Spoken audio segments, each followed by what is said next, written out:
20 MHz dažniu 24 valandas per parą. Radio stotis Kapsai. Sveiki, mėly Kapsų klausytojai. Šiandien pradedame laidų ciklą Mes kolegijoje. Marijampolės kolegija miestui. Šios laidos bus transliuojamos kas antrą trečiadienį. Na ir pirmąją laidą pradedame su kolegijos direktoriumi, daktaru Vaidotu Viliūnu. Sveiki. Labadiena. Labadiena. Taigi kalbėsime šiandien ir apie nūdieną, ir apie perspektyvas. Ir noriu paklausti, kovo pabaigoje buvote perrinktas antrąją kadenciją. Kas pasikeis naujuoju jūsų vadovaujamų laikotarpiu? Kokios naujos tendencijos laukia šios aukštosios mokyklos? Na, iš tikrųjų, mąstymas apie dalyvavimą visų pirma konkurse galbūt prasidėjo prieš kokius gerus metus, kada pradėjau galvoti, su kokiamis mintimis aš atėjau prieš 5 metus, ką buvau sugalvojęs ir tuo laikotarpiu, kaip man dėliojosi tie mano veiklos planai, ne vien mano, žinoma, mano maža dalimi bendruomenės ir kolektyvo. Ir, na, man dėliojasi toksai vaizdas, kad aš tik tai gerokai dalinai galėjau suspėti gyvendinti savo mintis, bet per tą laiką atsirado gana stipri komanda, kuri ir žino, ir gali tuos darbus atlikti.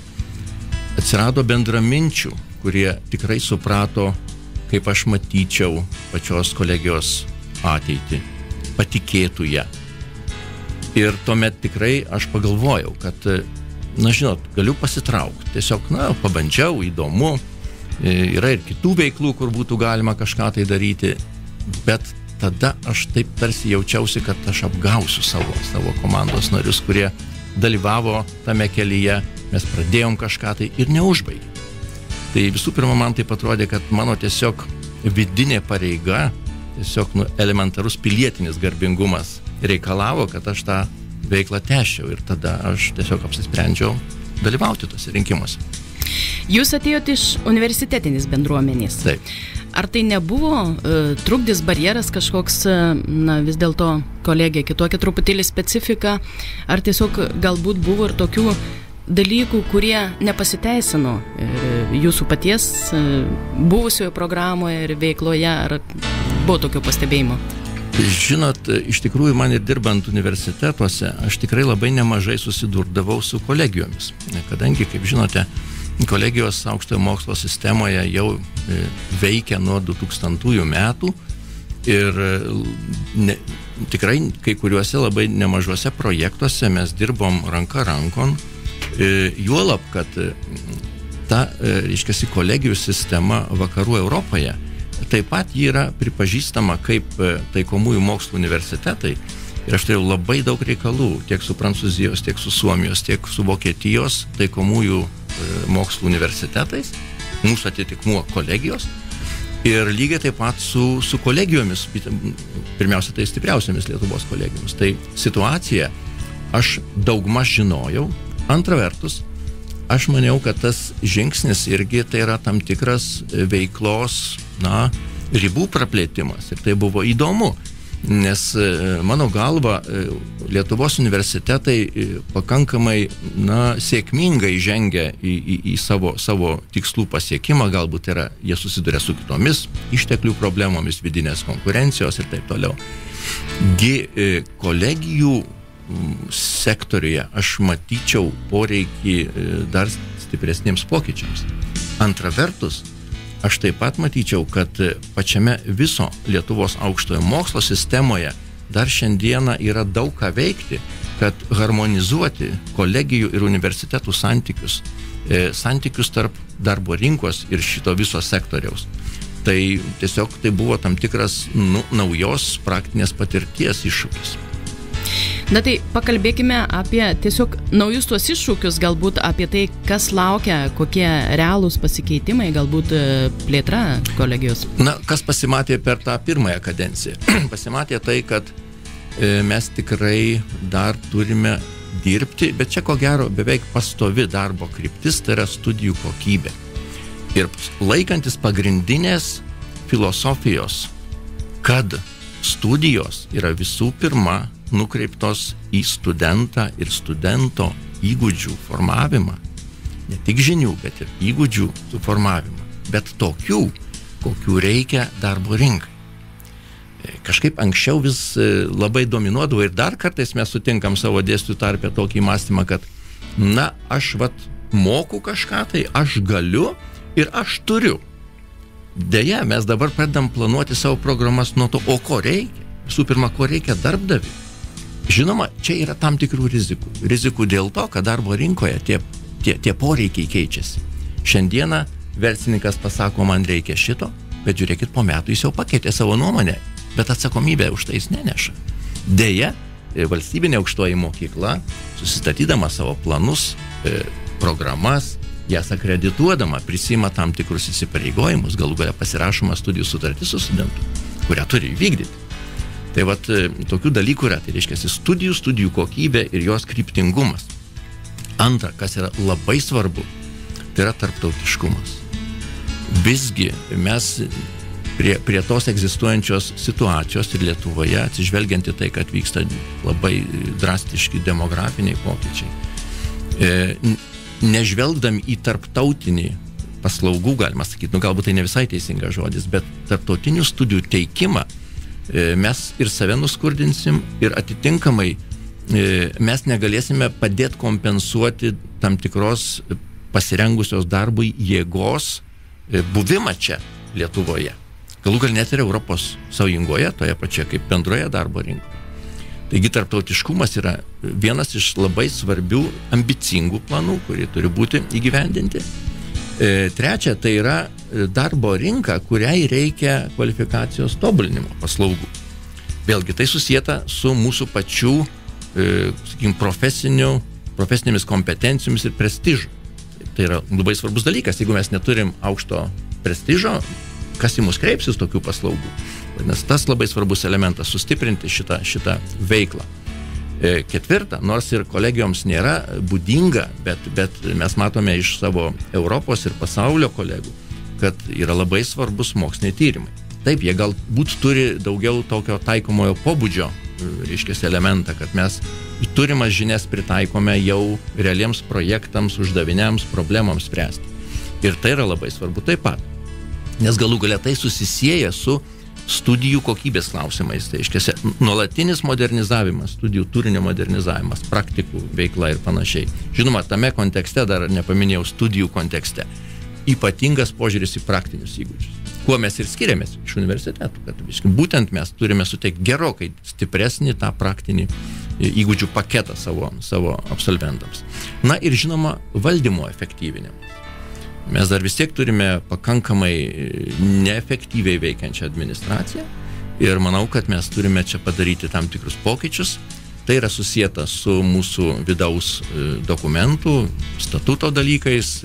Mes rengiame, tobuliname savo statutą ir tikiuosi, kad artimiausių metų įvyks tam tikri, reiškia, to statuto patvirtinimo veiksmai.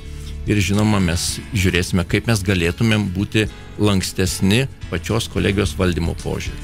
Tokie buvo pagrindiniai 5 strateginiai tikslai iškelti šitai dabartiniai prasidėjusiai kadencijai. Na, aš norėčiau sukonkretinti šiek tiek kai kurios dalykus. Jūs kalbėjote apie tarptautiškumą. Ar mes galim tikėtis, kad kolegijoje atvyks studijuoti studentai iš užsienio? Be abejonės.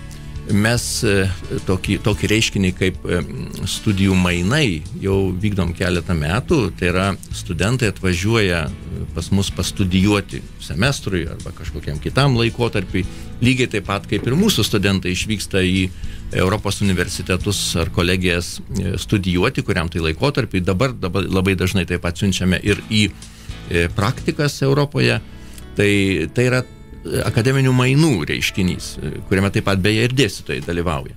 Bet tas pagrindinis mūsų tikslas tai yra ne tik tai, kad čia būtų, reiškia, tie mainų studentai, kurie mums atneša tam tikrus atspalvius, bet ir atvyktų studentai studijuoti nuo pat pirmųjų kursų iki, reiškia, pilną programą, pilną paketą. Šiandieną mes tik tai turime vieną studentą iš Ukrainos, kuris yra jau studijuoja, baiginėja pirmąjį kursą, bet jau ir dabar turime keletą studentų iš Indijos, kurie jau atliko tas pirmasias įmokas ir manau, kad tai bus tik tai tokie galbūt proveržio metai, kad bus pati pradžia, bet mes matom, kad ta paklausa yra didelė. Vat ir studijų mūgės metu Vilniuje prie manęs buvo priėjęs ne vienas, tamsiaodis žmogus, kuris klausė, ar mes galėtumėm atvažiuoti pas jūs, kokios sąlygos ir taip toliau.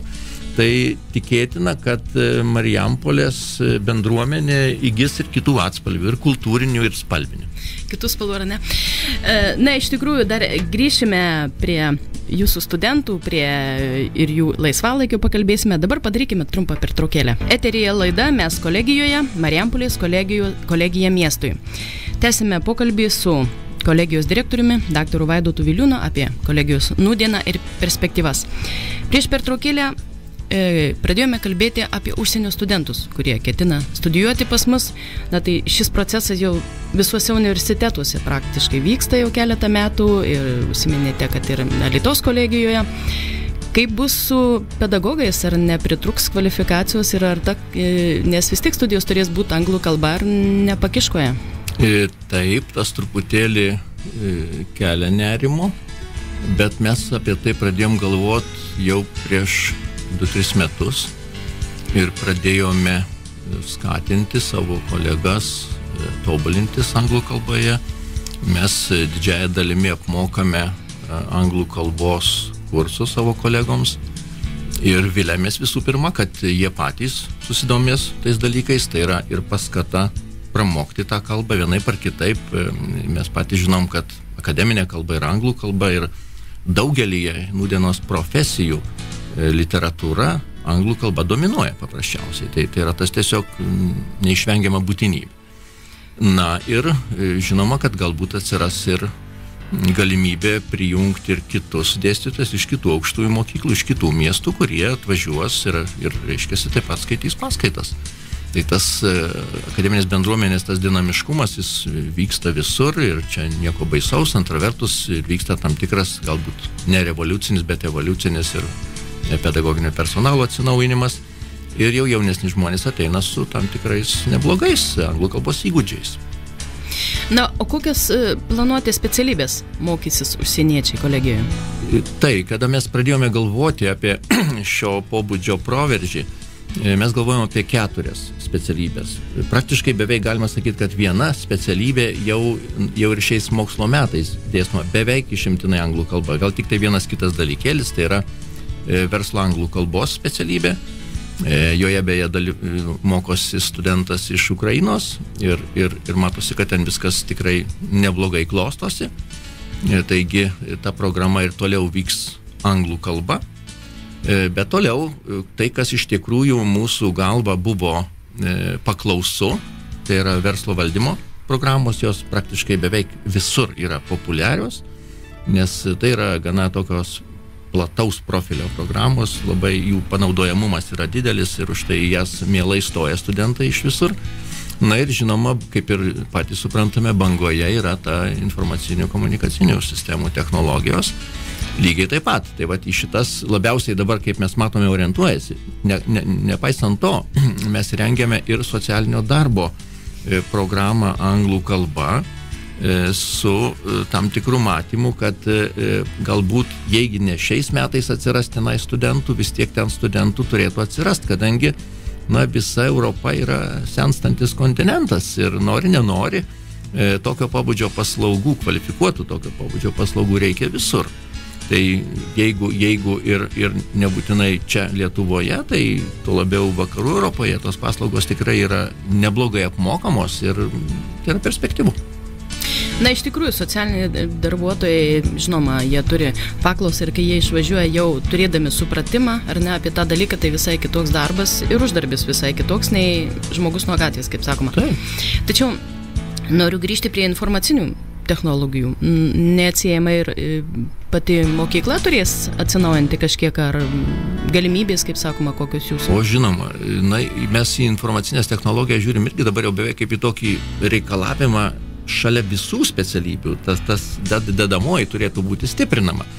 Bet mes visi irgi žinom apie mūsų pačių valstybės poreikius, kurie klausimas, ar jie netgi gali būti kokybiškai įgyvendinti.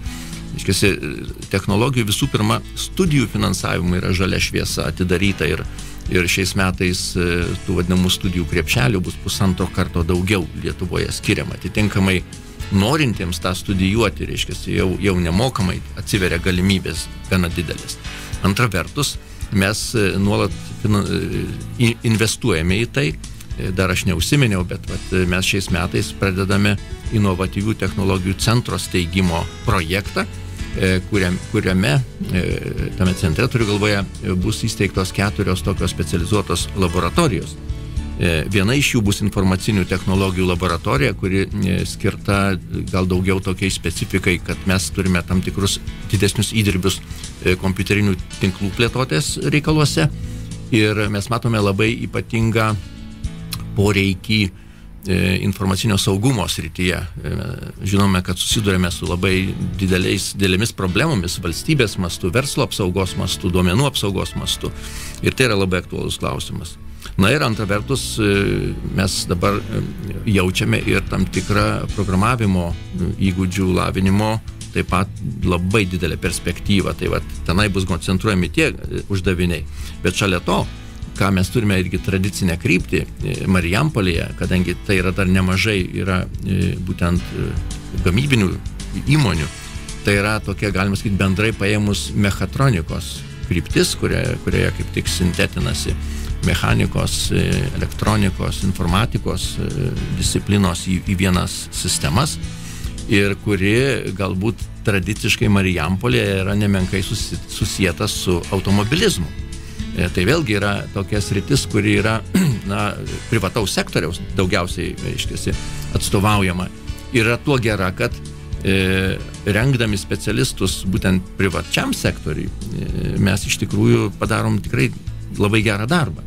Tai mes nesitikim jokios pagalbos iš valstybės, tai yra žmonės, kaip sakant, atsistoja ant savo kojų profesinių ir veikia, ir mes matom, kiek atvažiuoja automobilių, jie sutvarkomi, įsivažinėja į visas pusės, galbūt dabar mažiau į rytų pusę, bet labai nemažai grįžta labai, kaip sakant, atstatyti į vakarų pusę. Bet mes turime matyti, kad jau čia yra elektromobiliai. Jau reiškiasi, tradiciniai automobiliai vis tiek perspektyvoje vis mažės ta rinkos dalis. Nes mes turime ruoštis visai naujos kartos transporto priemonių inžinerijai. Ir čia mūsų tikslas yra. Ir dar, jeigu labai trumpai, tai yra tokios gal ne tiek daug finansuojamos, bet taip pat labai būdingi klausimai, tai yra maisto kokybės klausimai ir žemės ūkio pašarų modeliavimo laboratorija. Tai mes turim galvoje tokį kompleksą. Na, tiesiog norėjau dar paklausti, būdinga, kai tokiomis technologijomis, ar ne, užsiima mokyklos, jos pasirašo bendradarbiavimo sutartis, galbūt su kažkokiais centrais, kurie gal ir paremia. Ar turi tokių planų, o gal jau ir su kažkuo esate tarėsi, nes, žinoma, ir investicijos neeilinės? Na, konkrečiai šis centras tai yra finansuojamas iš europinės paramos, tai 3/4 milijono euro biudžetas. Kitų sutarčių kol kas tame nėra ir aš nežinau, galbūt atsiras tada, kai žmonės, ko gero, verslo žmonės pamatys rezultatą. Pirmiausia, mums turi patikėti kažkas, tai pamatyti tą rezultatą ir patikėti. Tas pasitikėjimas, ko gero, ateis per mūsų absolventus, per jų kompetencijų lygį, kada jie įsilies į darbo rinką. Tai tokio greito rezultato aš nelabai tikėčiausi, manyčiau, kad tik tai per mūsų darbo rezultatą tai palaipsniui ateis. Bet aš dar norėčiau pasigirti ir kitų projektų, kuris yra nei kiek nemažesnės svarbos, gal netgi didesnės, nors ten finansavimo dydžiai yra gal ir kuklesni. Bet taip vadinamas STEM centras. Jeigu iššifruoti iš angliškai trumpinio, tai būtų mokslo, technologijų, inžinerijos, meno ir matematikos tokia sintezė. Tai paimtas iš vakarų Europos modelis, skirtas gabių, talentingų vaikų pririšimui arba tiesiog sudominimui mokslo žiniomis. Yra pastebėtas toksai gana rimta problema mūsų valstybėje, kad vis mažiau jaunų žmonių domisi mokslu. O tai siejasi iš karto su aukščiausios kompetencijos dalykais, su inovatyvumu, su naujų technologijų diegimais ir panašiai. Ir tai yra gana grėsmingas reiškinys. Ir buvo tiesiog pastebėta tai, kaip sprendė panašią problemą Vakarų Europa. Ir Vakarų Europa būtent prieš jau ko gero 10-metį pradėjo kurti tokius centrus, kada į juos, į specializuotas laboratorijas atvažiuoja skirtingų amžių vaikai, pradedant darželinukais. Bet jau jie pradeda liestis prie tam tikrų technologinių sprendimų, prie mokslo žinių sudominimo. Ir tada atsiranda ta trauka. Juk pastebėkim, vaikai yra labai imlus naujovėm, tai, kas juos sudomina, suintriguoja. Ir labai dažnai vaikai tęsia tą savo susidomėjimą. Ir dėja, bet pastebėkim kitą problemą, kad dažnai mūsų šiandieninė mokykla tuos sparnus pakerpa, bandydama jos įstatyti tam tikrus elgsenos rėmus, standartus ir taip toliau. Ne tik mūsų, čia taip kritiškai mąsto beveik visa Europa, kad mokykla šiandieninė patiria tam tikrą tokią idėjų krizę. Tai tas projektas turėtų padėti išsivaduoti iš tų stereotipų, sudomint vaikus, jiems užnorint juos mokytis, studijuoti toliau ir tiesiog fantazuoti pirmiausiai. Na, mokyklos gal ir galimybių tokių neturi įsirengti ir tokius centrus, vis tiek ir jų tas reikalavimas, kad visapusišką asmenybę išugdyti, galbūt ir pasiklysta šiek tiek, ar ne? Kaip suprantu, studentam laukia labai daug naujovių ir bus įdomu, ar ne, mokslo srityje, o pakalbėkime apie jų laisvalaikį ir gerbūvį. Ką čia esate numatę? Žinoma, kad studijos tai yra toks procesas, kuris turi turėti kaip galima mažiau trikdžių. Juk žinių įsisavinimas, gebėjimas susikoncentruoti kažką, tai yra tada sėkmingas, kada tau tos sąlygos leidžia tą daryti. Tai visų pirma, mes pradėjom žiūrėti visai kitaip į patį tą studijų ergonomiškumo užtikrinimą. Pačių auditorijų, sakykime, baldų sprendimus ir įrengimą. Kad baldai būtų tokie, kurie leistų vėlgi mažiau būti rėmos. Dabar tradicinė mokykla ar universitetas, tai žiūrėkim, tai kaip kino teatre vos nesustatyti stalai, visi žiūri vieną kryptimi ir vienas pastorius ten dėsto kažkokias tai žinias. Ir dar žiūrėk, jisai nesuspėja per paskaitą paklausti, o ką galvoja apie tai studentai. Kai tuo tarpu, ko gero, sėkmingiausia būna tada, kai studentai sėdi prie apskrito stalo, kai pats dėstytojas vaikščia tarp jų, gal atsisėda, patapšnoja per petį, paklausia, gauna atsakymą, pasiginčina, išprovokuoja kažką tai. Gal kartais netgi nereikia stalo, galima visim sugriūti ant sėdmaišių ir tada fantazuoti. Juk fantazijos ateina ne tada, kada esi sukaustytas, o kada kaip tik esi atsipalaidavęs. Tai mums tokių reikia erdvių ir tą pamandom po truputį daryti.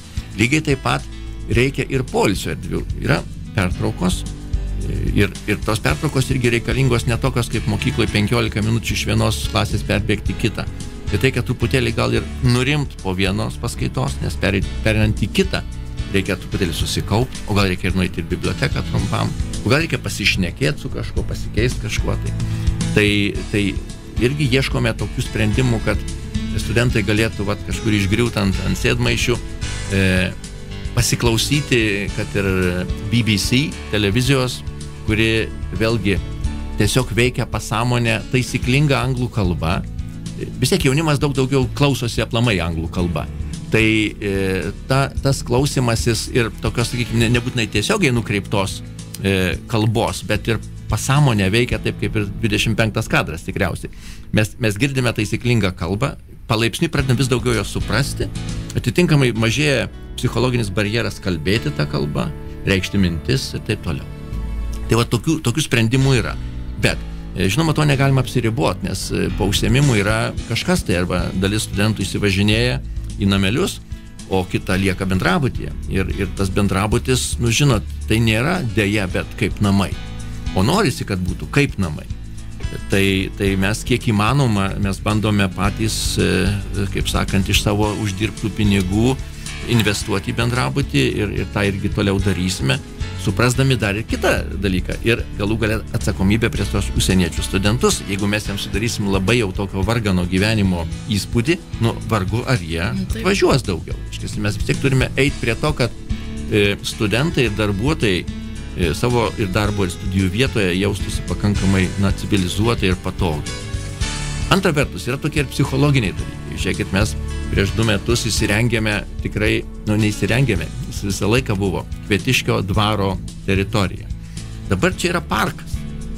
Ir labai graži erdvė su suoleliais, su takais. Matosi, kad jau kuris laikas yra ir to, net ir tokio, sakykime, vandalizmo ten mažiau. Nes pati aplinka ima auklėti žmogų, kad ten, kur smagu, tai reikia branginti tą visą. Mesgi darom tas pavasarinės talkas ir apeina visą tą savo teritoriją surinkdami šiukšlės. Ką mes pastebėjom paprasčiausiai? Kad tų šiukšlių darosi vis mažiau. Ką tai reiškia? Iškasi tai daro poveikį. Ne? Tai toksai dalykas. Kolegos jaunimas sugalvojo, kad mes turime puikią tokią pievą priešai savo rūmus. Mes nupirkome krūvą pledų ir pasiūlėm. Kolegos, yra pertrauka. Jūs nenorite tiesiog pasimti, pasbudinti pledą, įsitiesti, pasėdėti, pašnekėti, pabendrauti. Kaip įprasta užsienyje. Taip, būtent, galbūt ne ten neįsisiautėt, nepapiknikaut, bet ir tai neblogai, jeigu tai vakare vyksta, pavyzdžiui. Anksčiau darydavom tokius naktinius kinų peržiūras.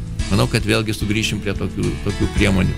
Vis daugiau įsijungia dviratininkų, važiuoja. Žinoma, tai yra klausimas ir saugumo, tų pačių dviračių apsaugos dalykai, bet statom stovus, populiarinsim. Gal dabar toje, kaip vadinamoje, užbėgių respublikoje yra tie komunikaciniai tokie kliuviniai, bet manau, kad tos pravažos atsiras neužilgo ir galimybė atjudėti dviračių bus tikrai labai patogi ir patraukli iš tikrųjų.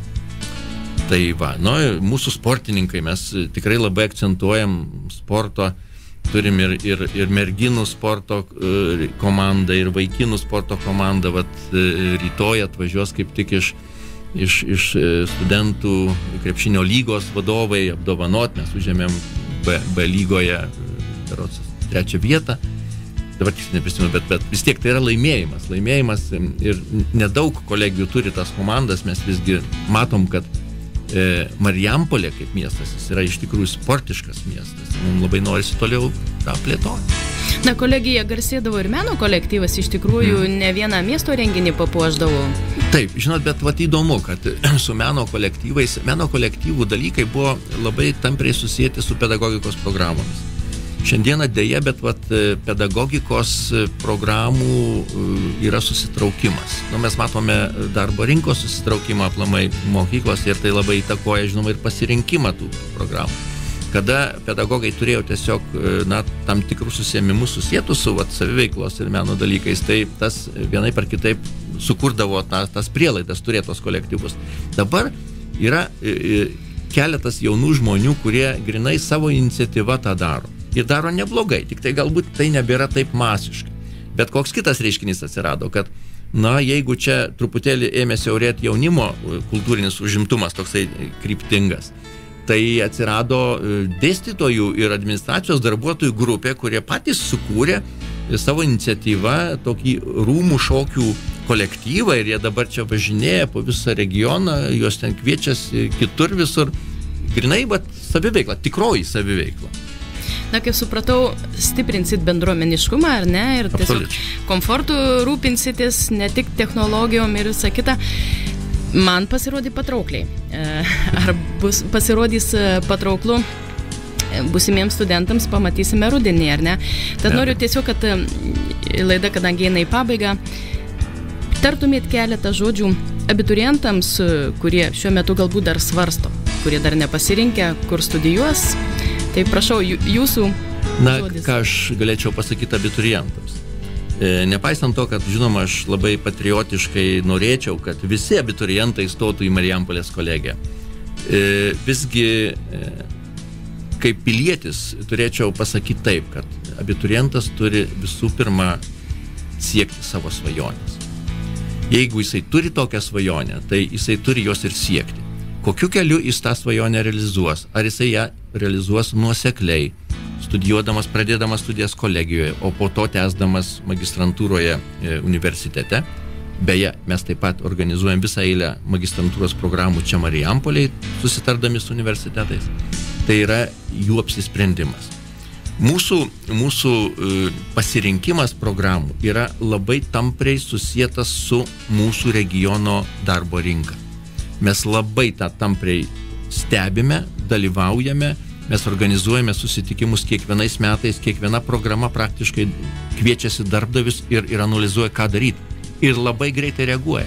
Jeigu tik tai mes pamatom, kad kažkas tai turi būti tobulintina, vat ir praeitą pirmadienį mes visoje eilėje programų patvirtiname pokyčius, kurie praktiškai buvo sužinoti prieš mėnesį. Vaizduokit, kaip mes tą tengiamės greitai padaryti. Netgi kai kurie studentai studijuojantis aukštesnėme kurse prašo, kad mes tos pokyčius įvestume jau jų ankstesnėje programoje.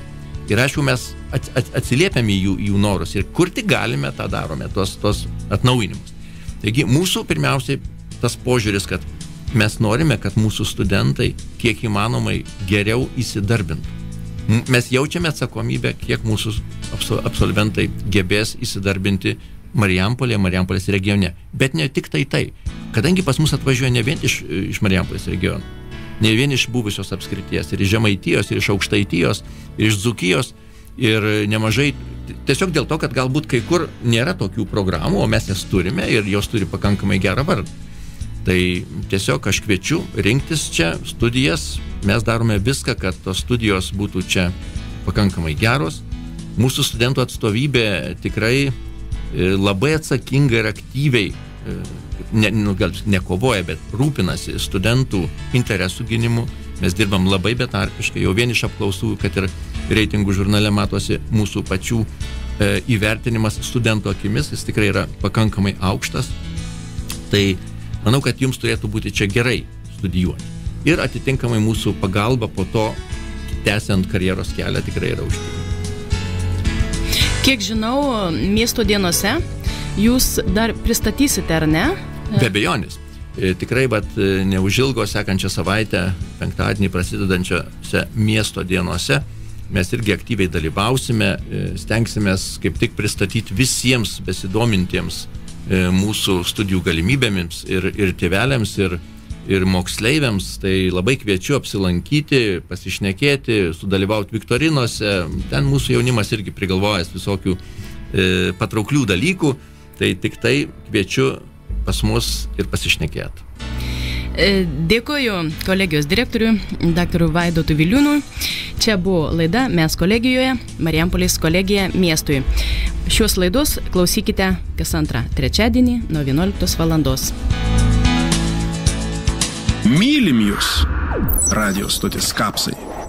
Kiekvienam.